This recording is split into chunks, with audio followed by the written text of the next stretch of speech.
నిజంగా దేవుని నమ్ముకున్న వాళ్ళు ఆదివారం ఆరాధనలో మౌనంగా కూర్చో గంతులేస్తారు. ఎందుకంటే ఆయన చేసిన కార్యాలు, ఆయన తప్పించిన ఆ సమస్యలు ఎంత గొప్ప సమస్య నుంచి దేవుడు నన్ను తప్పించాడు అన్న ఆలోచన మనలో కలిగినప్పుడు ఆశ్చర్యం అనిపిస్తుంది. నిజమైన క్రైస్తవులు ఎవరు మౌనంగా ఉంటారు? దేవుని స్తుతిస్తానే ఉంటారు. కీర్తనకారుడు ఎంత అద్భుతమైన మాట అంటున్నాడు చూడండి. కీర్తన గ్రంథం 30వ కీర్తన 11వ వచనంలో, నా ప్రాణము మౌనంగా నుండక నిన్ను కీర్తించినట్లు నా అంగలార్పును నీవు నాట్యంగా మార్చి ఉన్నావు. ప్రాణం మౌనంగా ఉండలేకపోతుంది. ఆయన కీర్తించలేకుండా సైలెంట్ గా ఉండలేకపోతున్నాను. నేను మాట్లాడకుండా ఉండలేకపోతున్నాను. నిజంగా ఆయన సన్నిధిలో ఉంటే మౌనంగా ఉండలేము.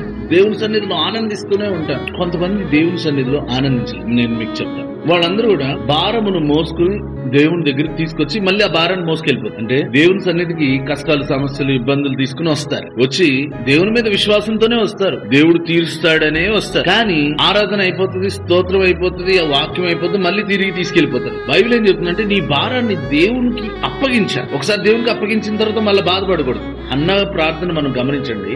అన్న ఒక్కరోజు ప్రార్థన చేస్తుంది. ఆ ప్రార్థన చేసి ఇంటికి వెళ్ళిపోయిన తర్వాత ఇంకా మళ్ళీ ఎప్పుడు దుఃఖించలేదు. ఎందుకు దుఃఖించలేదు తెలుసా? ఇక నేను చెప్పాల్సిన వాళ్ళకి చెప్పిన తర్వాత నేను ఎందుకు టెన్షన్ పడాలి, కొంచెం లేట్ అయినా ఆయన చూసుకుంటాడన్న ధైర్యం. కాబట్టి మన విశ్వాసం ఎలా ఉంది?